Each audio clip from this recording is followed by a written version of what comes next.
The slave ship moved through the darkness of space like a predator hunting for prey. It was called the X, which meant Iron Fist in the language of the, and it had been taking people from planets across the galaxy for more than 50 years. The ship was old and ugly, with rust-colored metal plates covering its hull and weapons sticking out from every angle like the spines of some ancient beast. Inside the ship, the air smelled like copper and fear. The holding cells stretched out in long rows, each one filled with creatures from different worlds. Some of them had scales, some had fur, some had skin in colors that humans had never seen before, but all of them shared the same look in their eyes. It was the look of creatures who had given up hope. Morgan sat in cell 47 with her back against the cold metal wall. She was 26 years old, with dirt-brown hair that she had cut short with a knife 2 months ago. A scar ran down her left cheek from a time when she was 12, and a mountain lion had tried to make her its dinner. She had killed that mountain lion with a rock in her bare hands. Her father had been very proud. She had been on this ship for 3 days now. 3 days of bad food, worse water, and the constant sounds of other prisoners crying in the darkness. 3 days of watching the guards walk past her cell, their weapons ready, their eyes full of cruel amusement. There were tall creatures, standing nearly 7 feet when they stood up straight. They had scales covering their bodies, 4 arms instead of 2, and faces that looked like someone had taken a lizard and made it into a nightmare. Their eyes were the worst part. They had 4 of them, 2 big ones for seeing things clearly and 2 smaller ones that moved around looking for danger. When all 4 eyes looked at you at once, it felt like being watched by something that saw you only as meat. Had learned a lot about the since her capture. She had learned that they had been taking slaves for thousands of years. She had learned that they considered themselves the greatest hunters in the galaxy. She had learned that they thought humans were weak, soft, and easy to break. They were wrong about that last part. The colony where had lived was called New Eden, though the people who lived there had a different name for it. They called it that frozen rock where everything tries to kill you. It was a frontier world on the edge of human space, a place where only the tough and the stubborn could survive. The winters lasted 8 months. The summers brought storms that could knock down houses. The local wildlife included things with too many teeth and not enough fear of humans. Had loved it there. She had grown up learning how to hunt, how to track, how to survive in conditions that would kill most people within hours.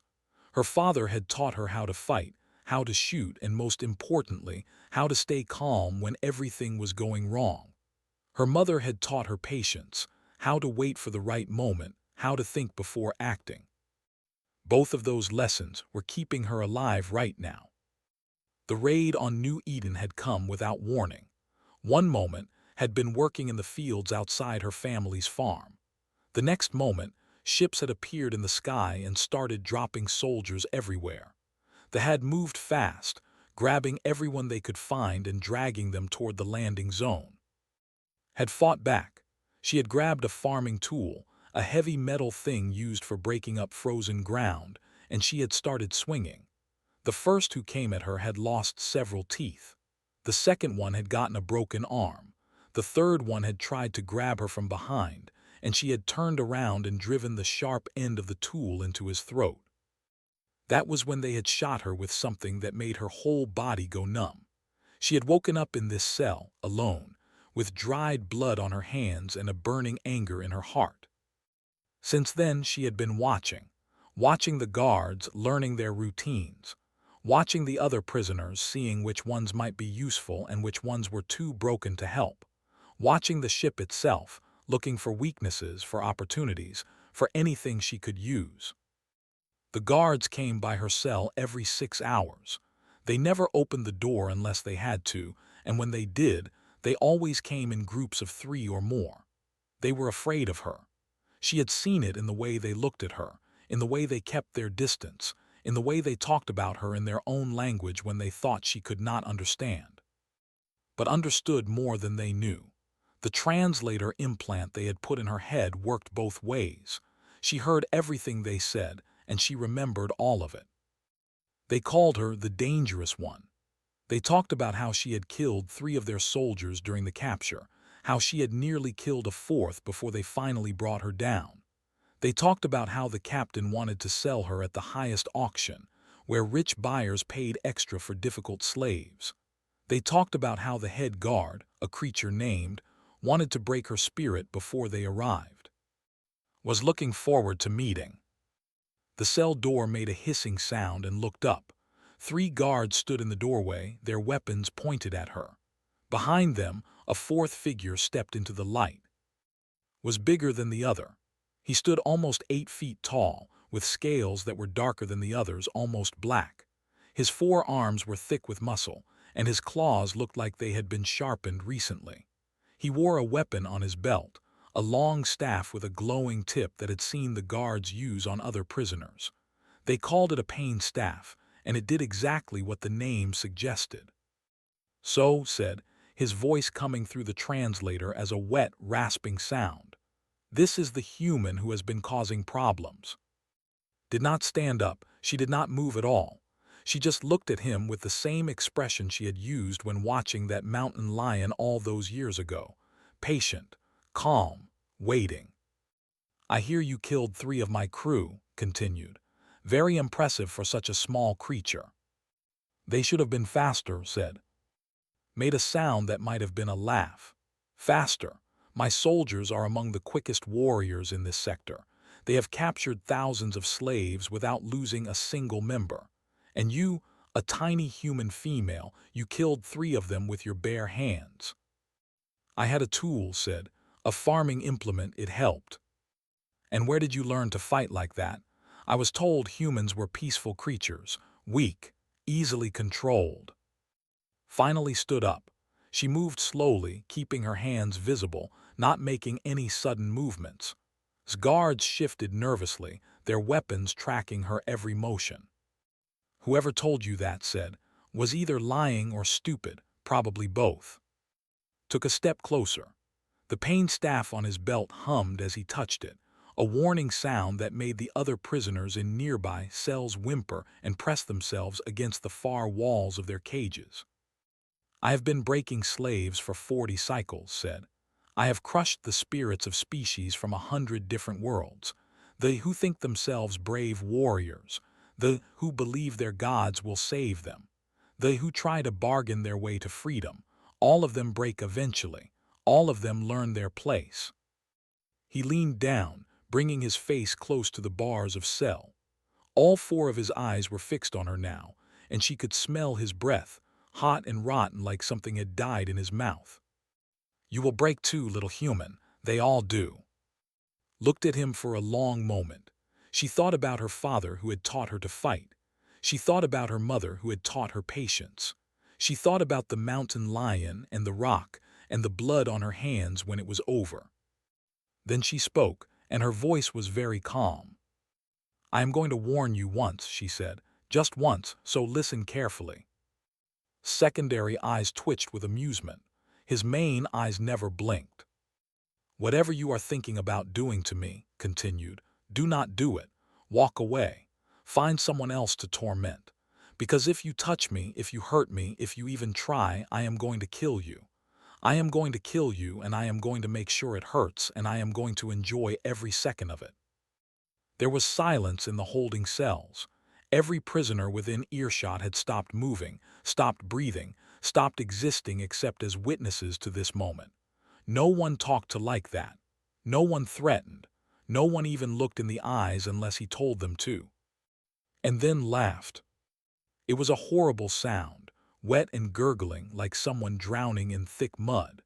His 4 arms shook with the force of it, and his guards joined in, their hissing chuckles filling the air.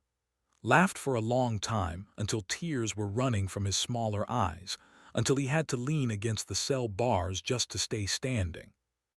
Oh, he said when he could finally speak again. Oh, that was wonderful. That was the best thing I have heard in years. You little human threatening me. You are going to kill me. You are going to make it hurt. He reached for his pain staff and pulled it free from his belt. The weapon hummed louder now, its tip glowing bright green in the dim light of the cells. I was going to wait, said. I was going to let you sit here for a few more days, let the fear build up, let you start to understand your situation. But now I think I will teach you your first lesson right here, right now." He gestured to his guards, and one of them moved to the cell door controls. The lock clicked. The door began to slide open. Did not move. She stood exactly where she was, her arms loose at her sides, her eyes never leaving his face. "Do you know what this is?" asked, holding up the pain staff. "It is called a N. In your language, it would be something like pain bringer. It was designed to cause the maximum amount of suffering without causing permanent damage, very useful for breaking difficult slaves without reducing their market value." The door finished opening. Stepped into the cell, his massive form blocking most of the light from the corridor. His guards stayed in the doorway, their weapons still trained on. "The interesting thing about the N," continued, "is that it affects different species in different ways. Some species lose consciousness after a few seconds. Others stay awake but cannot move. Others just scream." He was very close now, close enough that could have reached out and touched him. She did not. "I am curious," said, "what it will do to a human." He raised the pain staff and moved. She had been waiting for this moment for 3 days, waiting for them to open her cell, waiting for someone to get close enough, waiting for the right time to show them what a human from a death world could really do. Was fast. His species had evolved on a world where predators struck without warning, where being slow meant being dead. His reflexes were measured in fractions of a second, quick enough to catch a thrown knife, quick enough to dodge most attacks before they could land. But was not trying to be faster than him. She was trying to be smarter. She stepped forward directly into his space, too close for the pain staff to be effective. The weapon was designed to be used at arm's length, to keep a safe distance between the user and the target. By moving inside that range, she had made it useless. Tried to step back, tried to create distance, but was already moving. She drove her palm into his throat with every ounce of strength her body could produce. On Earth, gravity was stronger than on most inhabited worlds. Humans had evolved muscles that were denser, more powerful, designed to work against a force that would crush most other species. Had grown up on a frontier colony where hard physical labor was a daily requirement, where weakness meant death, where survival depended on being stronger and tougher than everything around you. Her palm strike would have killed a human. It would have crushed the windpipe, destroyed the blood vessels in the neck, and dropped the target before they could even understand what was happening. Was bigger than a human, with a thicker neck and a more robust respiratory system. The blow did not kill him, but it did collapse his primary breathing tube and send him staggering backward, all 4 arms reaching for his throat as he tried to figure out why he could not breathe.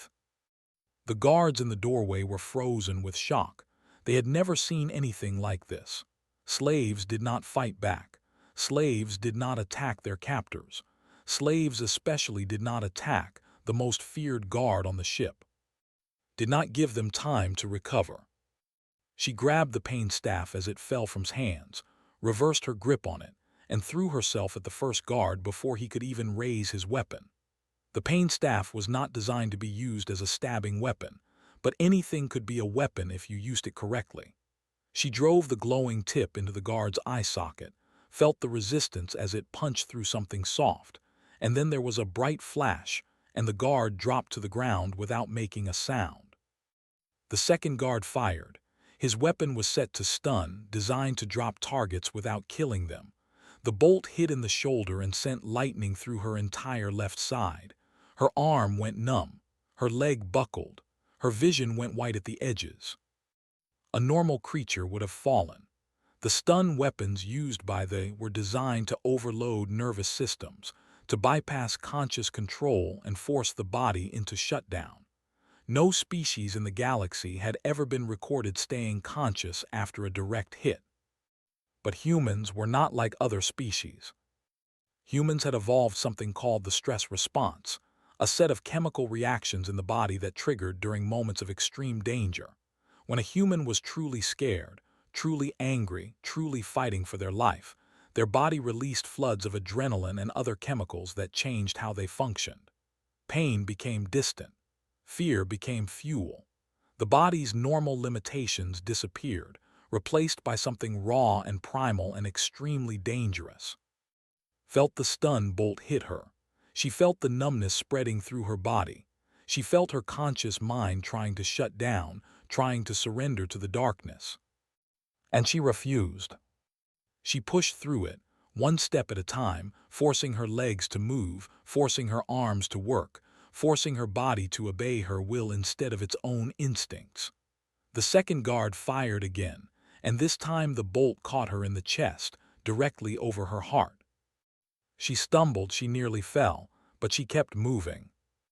The guard's eyes went wide. His hands were shaking as he tried to fire again. He had never seen anything like this. Nothing stayed standing after 2 direct hits. Nothing. Reached him before he could pull the trigger a third time.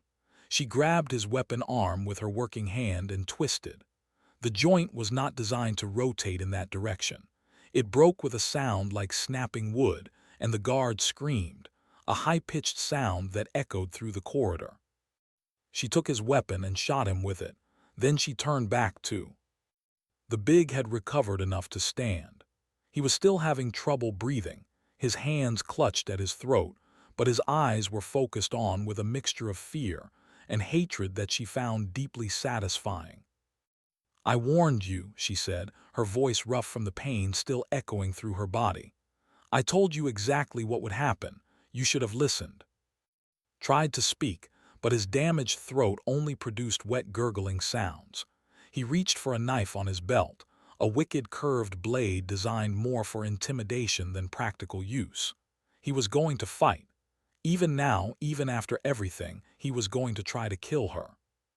Respected that in a way, not enough to spare him but enough to acknowledge it. She dropped the guard's weapon and picked up the pain staff again. Lunged at her, moving faster than she had expected, his 4 arms reaching for her from multiple directions at once. She the first grab, ducked under the second and drove the pain staff into his stomach. The N activated on contact. His entire body seized up, his muscles locking in place as the device sent waves of agony through his nervous system. He fell to his knees, unable to move, unable to fight, unable to do anything except experience the pain he had inflicted on so many others. Stood over him, watching as his eyes rolled back in his head, as foam began to form at the corners of his mouth, as his body shook with the force of its own suffering. "You asked me what the N does to humans," she said. "Now you know what it does to." She held the staff against him for a long time, long enough for him to truly understand what he had done, what he had caused, what his cruelty had finally earned him. Then she walked to the control panel on the wall. Every slave cell had one of these panels. They controlled the food dispensers, the water supply, and the disciplinary systems. Had spent 3 days watching the guards use them, memorizing the sequences they entered, figuring out what each button and dial did. She had also learned about the emergency supplies stored behind the panels, medical kits, water purification tablets, and in case of prisoner riots, ignition gel. The used chemical fire for executions. Had heard the guards talking about it, laughing about it. They would coat a condemned prisoner in the gel and then light it, letting them burn alive while the whole crew watched. It was considered entertainment. Opened the emergency compartment and found the gel exactly where she had expected it to be. A small container, just enough for one person. She picked it up and walked back to where was still twitching on the ground. "Your people burn others alive for fun," she said, kneeling beside him. "I watched the recordings when I first came on board. I saw how much you enjoyed it, how much you all enjoyed it." She opened the container and poured the gel over him, coating his head and chest with the clear, slightly sticky liquid. Eyes were open now, watching her, and for the first time since she had met him, she saw real fear in them. "I did not enjoy this," she said. "I want you to know that. I am not doing this because it makes me happy. I am doing this because you did not listen, because you thought you could hurt me without consequences, because you thought humans were weak." She found the ignition strip in the container's lid, a small thing designed to be struck against any rough surface to create a spark. She held it up where could see it. "We are not weak," she said. "We are from a death world, a planet where everything wants to kill us. Everything. The animals, the plants, the weather, the diseases, even the ground beneath our feet. We have been fighting for survival since the moment our species existed. We have learned how to kill things that are bigger than us, stronger than us, faster than us. We have learned how to win against anything." She struck the ignition strip against the floor. It sparked. "You should have listened," she said. The gel caught fire. The screaming lasted for a long time. Stayed and watched until it was over, until stopped moving, until the flames had consumed everything they could consume. Then she stood up and walked out of the cell. The corridor was quiet. The other prisoners were pressed against the bars of their cells, watching her with expressions that ranged from horror to hope. She must have looked terrible, covered in blood and burn marks, swaying slightly from the stun bolts still affecting her system. But she was alive, she was free, and she was not done yet. A male in the cell across from her found his voice. His skin was pale blue, darker around the edges, and his eyes were large and round like a prey animal's. "What are you?" he asked. Human said. "I know what you are called. I am asking what you are." Considered the question. It was fair. She had been asking herself something similar since the raid, since the capture, since she had killed her first with that farming tool. "I am from a death world," she said. "A planet called Earth. Do you know what that means?" The nodded slowly. "A world where everything wants to kill you, where the environment itself is hostile to life." "Not hostile," corrected. "Competitive. Earth does not hate us. It just does not care if we live or die. Everything on our planet, every plant, every animal, every microbe is fighting for survival, and humans are the ones who won." She started walking down the corridor, checking each cell, looking at the creatures inside. Most of them shrank back as she passed. A few reached toward her, their hands open in desperate hope. "We won because we are stubborn," continued, more to herself than to anyone else. "Because we can eat things that would poison other species. Because we can heal from wounds that would kill anything else. Because we can run for hours without stopping. Because we form bonds with anything, even predators, even machines, even ideas." She found a maintenance panel in the wall between two cells. It was slightly loose, probably damaged during a prisoner transfer at some point. She had opened and looked at the wiring inside. "And because we hold grudges."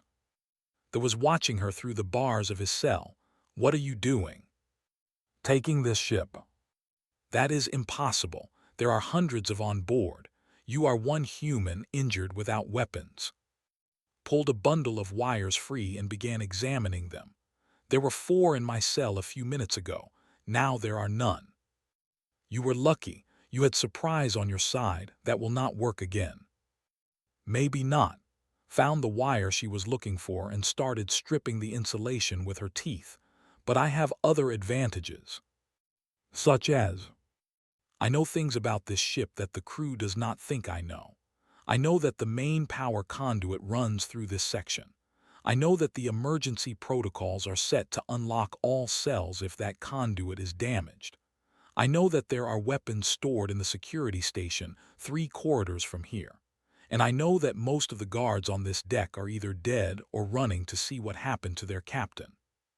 She connected 2 wires and sparked them together. Somewhere above them, an alarm began to wail.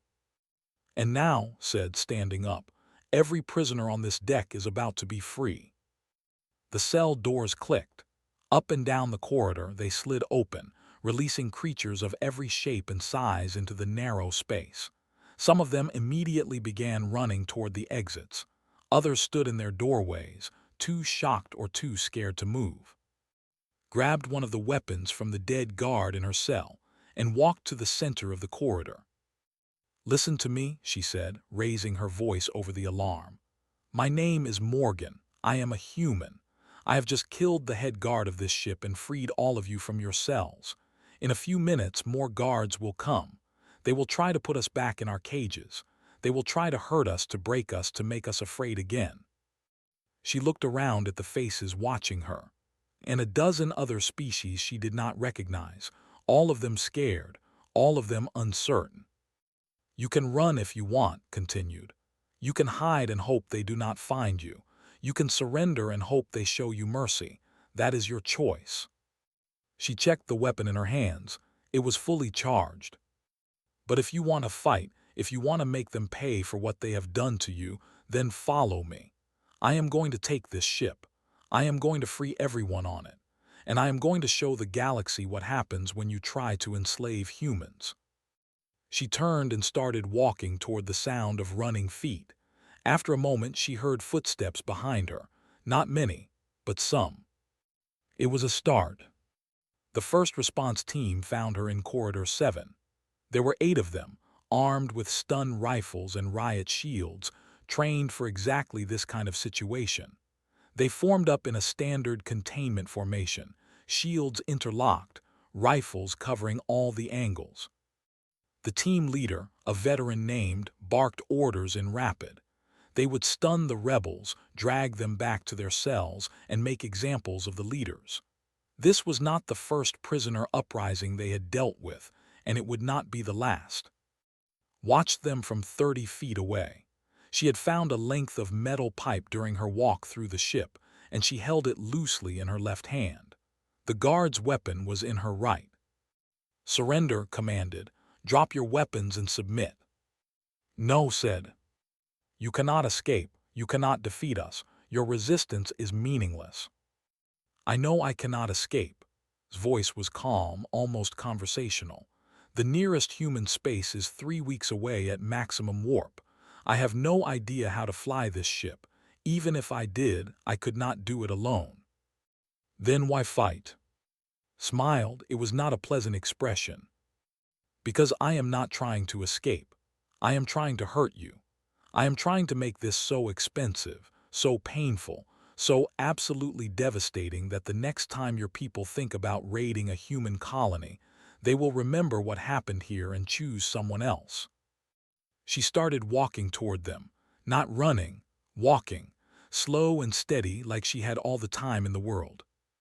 "Humans invented something called deterrence," she said. "The idea is simple. You make the cost of attacking you so high that no one wants to pay it. Your species has not learned this lesson yet."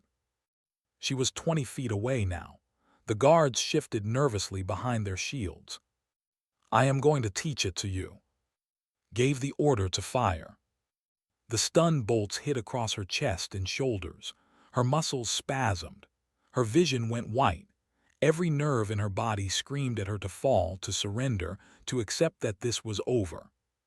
She kept walking. The guards fired again, and again, and again.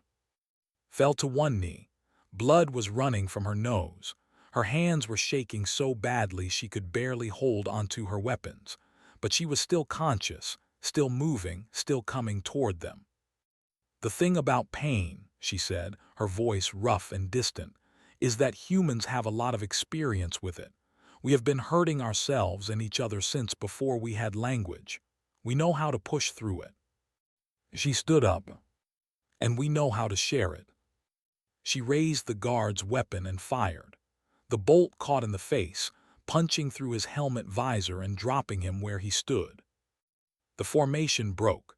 Discipline was one thing, but survival instincts were another, and every instinct the guards had was screaming that the creature in front of them was wrong, was unnatural, was something that should not exist. Charged into them before they could recover. The fight was brutal and ugly.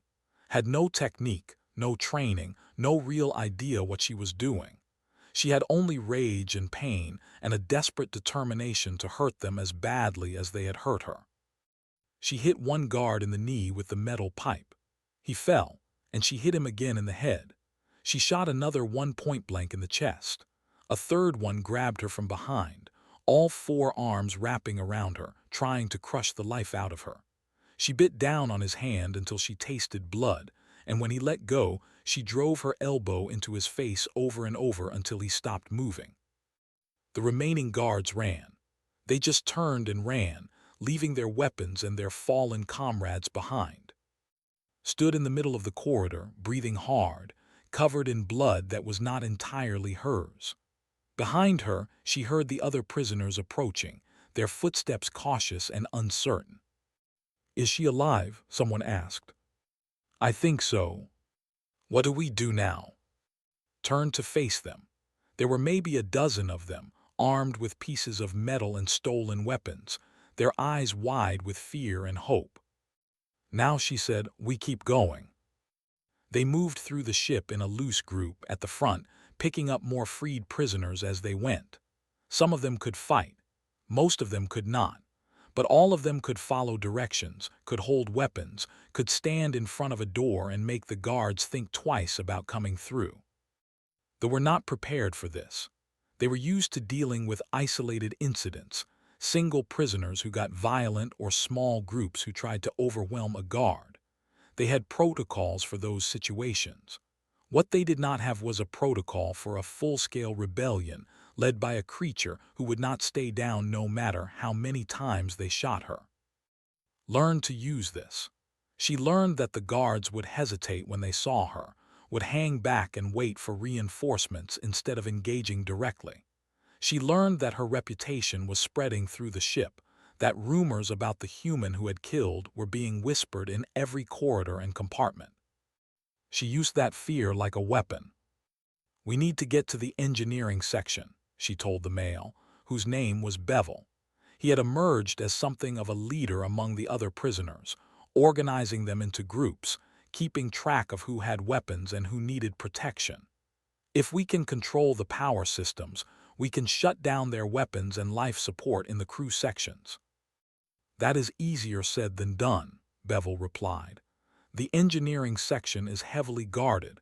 It is also on the other side of the ship. Then we will have to go through the guards. That will cost us lives." Stopped walking and turned to face him. Her eyes were hard and tired. "I know," she said, "but staying here will cost us more. If we do not keep pushing, they will reorganize. They will bring in heavy weapons. They will seal us in this section and wait for reinforcements. We have to move now while they are still scared and confused." Bevel looked at her for a long moment. "You do not care if you die, do you?" "I care," said, "but not enough to stop. There are things more important than my life." "Such as?" "Making sure this never happens again. Making sure they remember this day forever. Making sure every slaver in the galaxy knows that humans are not worth the trouble." Bevel was silent for a moment. Then he nodded slowly. "Among my people," he said, "there is a word for creatures like you, Al. It means something like one who walks toward death. It is not a compliment exactly, but it is a sign of respect." Almost smiled. "I will take it." They kept moving. The engineering section was guarded by 15, the last organized resistance on this part of the ship. They had barricaded themselves behind improvised fortifications, using heavy machinery and cargo containers to create a defensive position that would be almost impossible to assault directly. Studied the position for several minutes, crouched behind a corner with Bevel and a handful of other fighters. "I need to draw them out," she said finally. "If I can get them to leave that position, even for a moment, we can get past them." "How do you plan to do that?" Handed Bevel her weapon. "Hold this, and whatever happens, get to those controls and shut down power to the crew sections." "What are you going to do?" "Something stupid." She stood up and walked around the corner, directly into view of the guards. They saw her immediately, their weapons snapping up, their targeting systems locking onto her. "Hello," called out. "My name is Morgan. I am the human who killed. I am the one who has been freeing prisoners and killing your friends all over this ship." She spread her arms wide, making herself an easy target. I am alone, I am unarmed, and I am giving you a chance to surrender. For a long moment, nothing happened. The guards just stared at her, their weapons ready, their fingers on the triggers. Then one of them laughed. It was the same horrible gurgling sound that had made right before had set him on fire. You want us to surrender, the guard said, to you, a single human. Yes, said, because if you do not, I am going to kill all of you, and it is going to hurt, and I am going to enjoy it. The guard laughed again. He stepped forward past the barricade, moving toward with his weapon raised. I am going to kill you slowly, he said. I am going to make you scream for hours, and when I am done, I am going to. Moved. She had been holding a piece of metal in her hand, hidden behind her back, waiting for one of them to get close enough. It was not a weapon, exactly. It was a piece of debris from the corridor, sharp on one end and heavy enough to do damage. She threw it at the guard's face and charged while he was still flinching away. She hit him low, driving her shoulder into his stomach, and they both went down in a tangle of limbs. The other guards opened fire, but was too close to their companion now, using him as a shield while she scrambled for his weapon. Stun bolts hit the guard instead of her, making him jerk and twitch beneath her. She got her hand on his rifle and fired blindly toward the barricade. She did not hit anything, but she made them duck, and that was enough. Now she screamed. Bevel and the others came around the corner at a dead run. They hit the barricade from two directions at once, overwhelming the distracted guards before they could reorganize. It was chaotic and messy, and several of them died, but in the end, the engineering section belonged to the prisoners. Lay on the floor, breathing hard, too exhausted to move. Someone was standing over her, saying something she could not quite hear. Everything was fuzzy and distant. She needs medical attention, a voice said. It might have been Bevel. Later mumbled, shut down their power, do it now. It is done. The crew sections are isolated. They have maybe 2 hours of emergency power before their life support fails. Laughed, it hurt, but she laughed anyway. Good, she said, that should be enough time. Enough time for what? Closed her eyes. She was so tired, everything hurt. I need to send a message, she said. The whole galaxy needs to hear what happened here. And then she passed out. She woke up in a small room that might have been a storage closet at some point. Someone had cleaned her wounds and wrapped her in bandages. She was still alive, which was more than she had expected. Bevel was sitting next to her, watching her with those large, round eyes. You have been unconscious for 4 hours, he said. The crew have surrendered. Without life support, they had no choice. Tried to sit up. Pain flashed through her entire body, and she fell back with a groan. Easy, Bevel said. You have taken more damage than anyone I have ever seen survive. You need rest. I need to send a message. You mentioned that before. What message? Closed her eyes and gathered her strength. Then she forced herself to sit up, ignoring the pain, ignoring the darkness at the edges of her vision. Help me get to the communications array, she said. The communications room was small, filled with blinking lights and humming equipment. Sat down at the main console and began typing, her fingers moving slowly but surely. This is Morgan, she said, her voice being recorded for transmission. I am a human from Earth, captured by slavers 5 days ago. As I make this recording, I have killed approximately 120 of my captors and seized control of their ship. She looked at the camera that would send her image across the stars. I want to be very clear about something. I am not special. I am not a soldier. Before this, I was a farmer on a frontier colony. I grew vegetables. I tended animals. I had never been in a fight before this week. I had never killed anyone before this week. She leaned forward. But I am human, and everything I have done, every member of this crew I have killed, any human could have done the same. We are not elite warriors. We are not genetically modified. We are just people from a planet where everything wants to kill us, and we learn to kill it back." She pulled up a display showing the casualty figures from the past day. The numbers were stark, presented without commentary. "This is what happens when you enslave a human. This is the cost. One human, 120. You can do the math yourselves." She smiled, and it was the smile of something that had remembered it was dangerous. "I know what you are thinking. You are thinking that I got lucky, that I had help, that circumstances were on my side. And you know what? You are right. I did get lucky. I did have help. Things did go my way." She leaned back. "But here is the thing about humans. We make our own luck. We find help wherever we can. We take advantage of every circumstance, no matter how small, because that is what we evolved to do. That is what living on a death world teaches you." She paused, choosing her next words carefully. "So here is my message to every slaver, every raider, every pirate who thinks humans are easy targets. We are not easy. We are the opposite of easy. We are the hardest, most stubborn, most dangerous prey you will ever find." She pointed at the camera. "We hold grudges, we remember, and we are very, very patient." She reached for the transmit button. "Somewhere out there right now there is another human in a cage. They have heard what I did here. They know it is possible, and they are planning." She pressed the button. "Good luck." The message began broadcasting on every frequency the ship could reach. It would spread across the galaxy, carried by relay stations and passing ships, reaching every corner of known space. Leaned back in her chair and closed her eyes. She had done what she could. The message was out there now. Whatever happened next, whether she lived or died, the galaxy would remember what had happened here. A hand touched her shoulder. She opened her eyes to find Bevel looking down at her. "That was quite a speech," he said.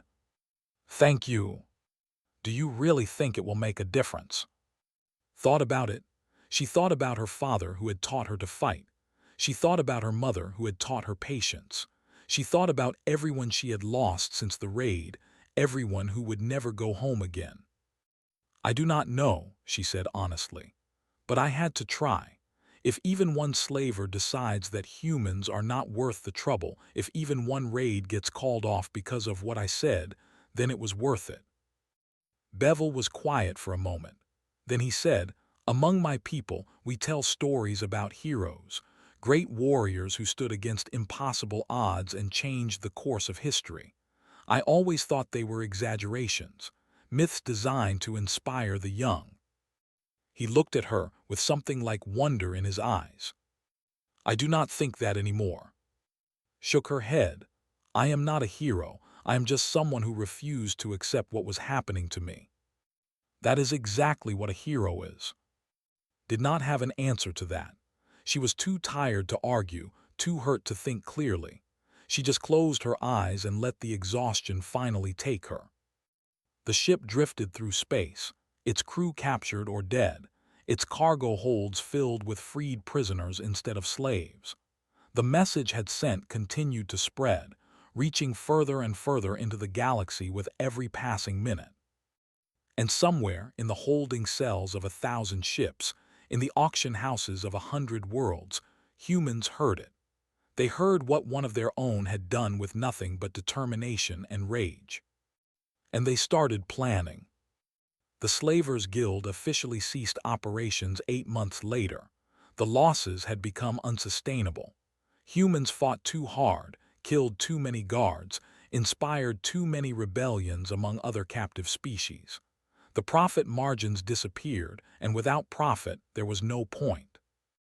Other slaver organizations quietly updated their target lists. Human colonies were removed from consideration. Human ships were allowed to pass unchallenged. Human space became a place that smart predators avoided. Morgan survived. Against all odds, against all expectations, she made it back to human space and eventually returned to New Eden, to the frontier colony where she had grown up. She never spoke publicly about what had happened on the X. She never gave interviews or accepted awards or allowed herself to be called a hero. But her message lived on. Humanity erected a statue of her on the frontier colony where she had been captured. It showed her standing tall, a pipe in one hand and a weapon in the other, her face set in that same patient expression she had worn when she warned what would happen if he touched her. At the base of the statue, they carved a simple inscription. She warned him once, he laughed, he vanished in smoke. Below that, someone had added a second line, unofficial but never removed. We hold grudges, we remember, and we are very, very patient. Ships passing through that sector would sometimes change course to see the statue, to read the inscription, to remember what had happened there. Humans would stand in front of it and feel a surge of pride in their species. Aliens would look at it and remember why they had learned to leave humans alone. And somewhere in the galaxy, on a ship or a station or a planet, an elder would tell the story of the guard who had laughed at a human's warning. He had laughed, and then he had vanished in smoke. The story always ended the same way, with a warning for the young, with a reminder of what humans were capable of. With the words that Morgan had spoken on that broadcast, the words that had changed how the galaxy saw her species. We hold grudges, we remember, and we are very, very patient. Never forget that. Never make the mistake of thinking humans are easy prey. Because somewhere out there, right now, there is a human in a bad situation. They have heard the stories. They know what is possible. And they are planning,